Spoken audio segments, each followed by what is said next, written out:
Eu queria começar reforçando a preocupação de Vossa Excelência, senhor presidente.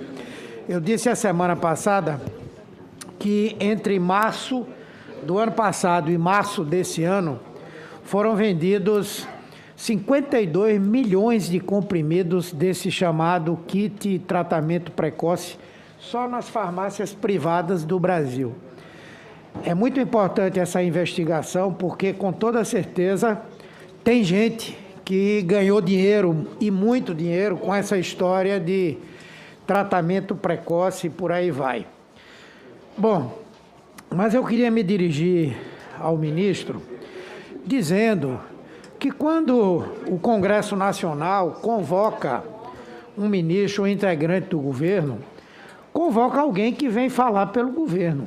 Eu entendo a situação difícil de Vossa Excelência, porque vê o presidente da República fazer tudo aquilo que é oposto ao que a ciência, o conhecimento, vê como efetivo para convencer a pandemia e ter uma visão diferente. Eu entendo que é difícil. Agora, o que a pessoa comum pensa, ministro, é mais ou menos o seguinte: se ele não convence o chefe que tem que usar máscara, parar de fazer aglomeração e de defender coisas que não têm efeito, como é que vai convencer a população? Eu acredito que Vossa Excelência realmente quer ajudar o país, como Vossa Excelência disse, mas é preciso saber o que é que aconteceu ao longo desses 77 dias. Nesse período que Vossa Excelência está como ministro, até ontem morreram 175.738 pessoas por Covid-19 no Brasil. Isso também é uma demonstração que é preciso combinar ações. O senhor, por exemplo, disse aqui que, quando esteve da outra vez, que muito breve iria haver um processo de vacinação de uma média de 1 milhão de pessoas por dia. Por que é que isso não aconteceu, ministro? Peço que seja breve, que eu tenho muitas perguntas a lhe fazer. Bom, um ponto é que houve atraso de insumos, né, sobretudo da China, que, de certa maneira, desacelerou a produção de vacinas na Fiocruz e no Instituto Butantan. Outro ponto é que a vacina ela acelerou porque as doses foram usadas todas como D1, né, no caso da Coronavac e da AstraZeneca.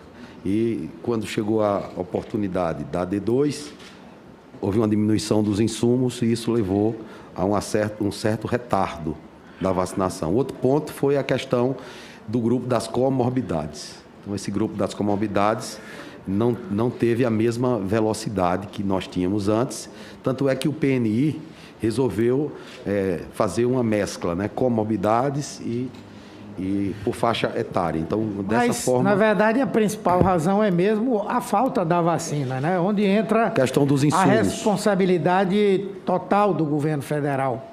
Em 2010, quando nós tivemos a vacinação do H1N1 aqui no Brasil, foram vacinadas 80 milhões de pessoas num período de 100 dias.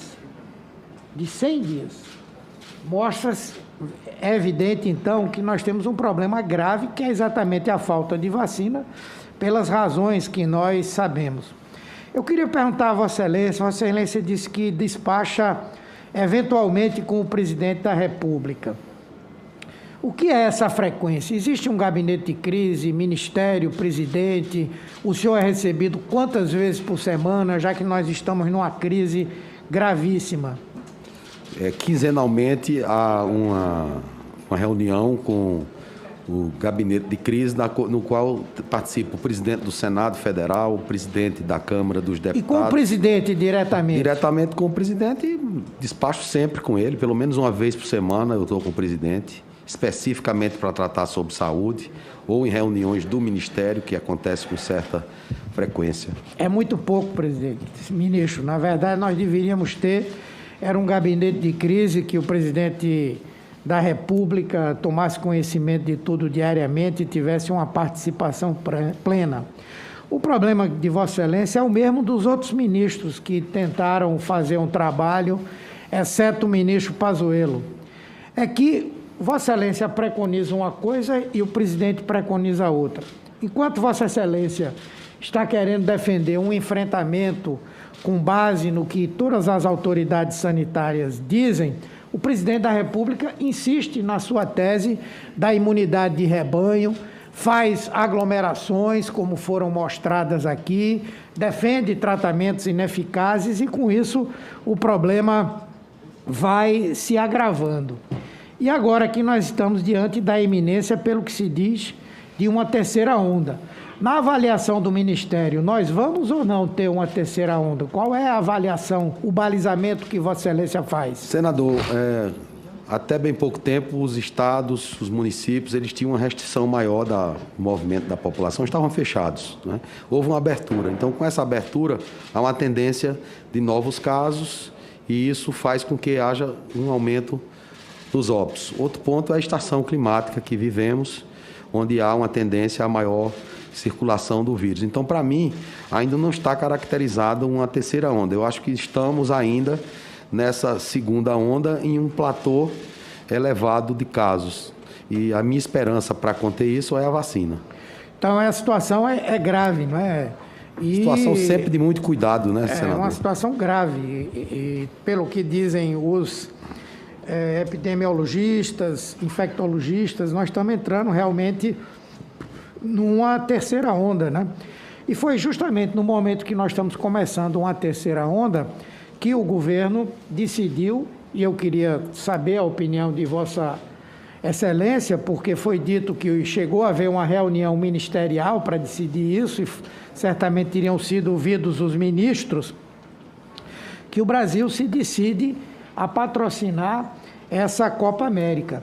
Não é a mesma coisa, a Taça Libertadores e a Sul-Americana e o Campeonato Nacional não são a mesma coisa. Nós vamos receber aqui, durante um período, só de jornalistas, eu pensava que eram 1.600, mas o ministro, o senador Renan, disse que são 2.000 jogadores, comissões técnicas, e nós já tivemos a vivência no Campeonato Nacional. Diferentemente do que disse Vossa Senhoria, Vossa Excelência, não foi uma única pessoa que contraiu a Covid-19, foram mais de 320 entre atletas, comissões técnicas. Houve, inclusive, um caso de morte, um massagista do Flamengo. Vossa Excelência devia lembrar que o primeiro jogo do Campeonato Nacional, no ano passado, foi adiado porque 10 jogadores do Goiás estavam infectados com Covid-19. Então, isso é de um equívoco, do meu ponto de vista, de a gente correr um risco sanitário desnecessário que está sendo proposto que o país viva. Além do mais, vem gente de fora que pode trazer novas cepas. Além do mais, aqui no Brasil, que nós temos um criador de cepas, podem esses atletas, esses jornalistas, essas pessoas levarem para os seus próprios países essas cepas. Então, é uma visão profundamente equivocada. E Vossa Excelência, me perdoe, dizer que o problema é que é uma coisa privada, não, o Ministério da Saúde, ele trata da saúde pública, da população como um todo. Isso envolve as atividades privadas, as atividades públicas. Por acaso, quando houve o isolamento social, tantas atividades empresariais, comerciais, de trabalho, foram suspensas porque o objetivo de constituir uma meta para o enfrentamento à Covid se sobrepõe. Então, não se pode dizer que, não, é como se fosse uma coisa assim que, não, é privado, então eu não vou me meter nisso, não tem nada a ver com isso. Eu acho um grande equívoco que eu queria saber se Vossa Excelência participou da decisão e se Vossa Excelência disse que era a favor ou contra a realização. O mérito da decisão de ter a Copa do Brasil, a América no Brasil não foi decidido por mim. É uma situação concreta. O que eu avaliei foram os protocolos.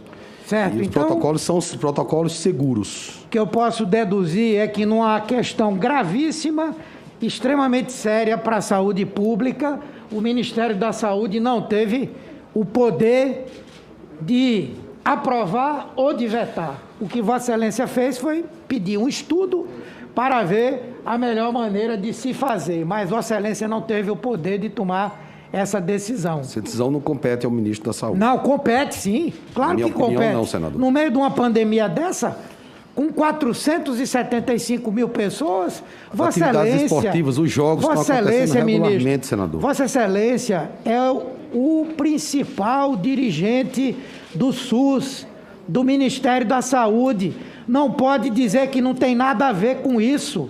Tem tudo a ver com isso. Tem que impedir todos os jogos, então, senador? Vossa Excelência, tem que impedir todos Vossa Excelência os jogos. pode dizer o seguinte: o presidente tomou uma decisão sem levar em consideração o posicionamento do Ministério da Saúde, entendeu? Ou da maioria das pessoas que estão estudando essa pandemia. Mas me perdoe, com todo respeito, Vossa Excelência não pode se eximir. É o que eu disse, o que acontece com Vossa Excelência é o que aconteceu com os outros. O presidente não lhe ouve, Vossa Excelência não tem autonomia, ele faz as coisas da cabeça dele, única e exclusivamente. E não dá para Vossa Excelência dizer que o problema é uma questão de divergências que existem na classe médica, não. É uma divergência concreta entre o que é correto fazer para o enfrentamento à pandemia e a posição do presidente da República. Essa é a questão mais importante no meu ponto de vista. Eu vejo, inclusive, que pela irritação e algumas falas que Vossa Excelência fez aqui, e não se irrite conosco, não, nós estamos cumprindo aqui o nosso papel. Eu sinto que Vossa Excelência não está numa posição cômoda. Aliás, eu até vejo que aqui, quando vem algumas pessoas, vem gente de todo canto para defender, não é verdade? Até o senador Flávio Bolsonaro vem para aqui. Hoje, cadê o Ciro Nogueira? Cadê os outros? Vossa Excelência está só aí. Vossa Excelência está abandonado aqui. Tá certo? Então, eu entendo, eu não acredito que Vossa Excelência, se tivesse o poder de decidir se faria ou não essa Copa América, que Vossa Excelência aceitaria fazer. Se o presidente dissesse, a decisão é sua, ministro, eu tenho certeza que Vossa Excelência diria, não vai fazer. A situação de Vossa Excelência hoje é extremamente incômoda. Vossa Excelência foi ao estado de Pernambuco, com muita alegria nós recebemos Vossa Excelência, mas Vossa Excelência não tinha um deputado da base do governo lhe apoiando, lá, lhe acompanhando. Vossa Excelência entregou um concentrador de oxigênio que o governador do estado já tinha entregue. Ainda botaram Vossa Excelência nessa situação vexatória. Quer dizer, eu acho que Vossa Excelência está saindo. Eu acho. Porque eu também torço que não, porque pode vir, não é, pode ser que Pazuello volte, mas eu acho que não há possibilidade de alguém que queira fazer um trabalho sério nesse país, de poder fazê-lo dentro desse governo. É o mesmo problema da doutora Luana. Veio aqui e falou que era técnica, que era não sei o quê, era técnica, era tudo, mas veio participar de um governo como esse. Então, eu espero que esse objetivo seja conquistado, de nós termos toda a população vacinada até o final do ano, mas não acredito muito, não. Por último, eu queria perguntar a Vossa Excelência sobre a questão do kit intubação. Eu recebi informações dos secretários estaduais de saúde de que a situação é muito difícil em relação aos kits de intubação, não é? Eles dizem, por exemplo, que as aquisições por registro de preços nacionais pelo Ministério da Saúde está sendo realizada, mas que as entregas ocorrem de uma maneira parcelada, com pequenos quantitativos.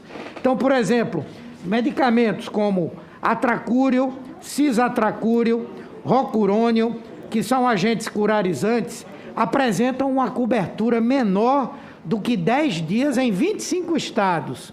Só daria para 10 dias em 25 estados.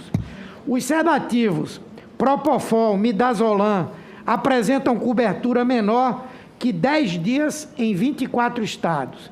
Eu queria que Vossa Excelência pudesse me dizer, bem concretamente e objetivamente, podemos ficar tranquilos O Brasil pode ficar tranquilo que nenhum paciente vai se acordar porque está entubado e não tem sedação, nem tem uso desses medicamentos que são relaxantes musculares. O Ministério da Saúde garante que não vai faltar os medicamentos que compõem Senador, o kit de intubação. Fizemos uma importação, através da OPAS dos Estados Unidos, 5,5 milhões de itens do kit da intubação, 1 milhão entregue para distribuição essa semana.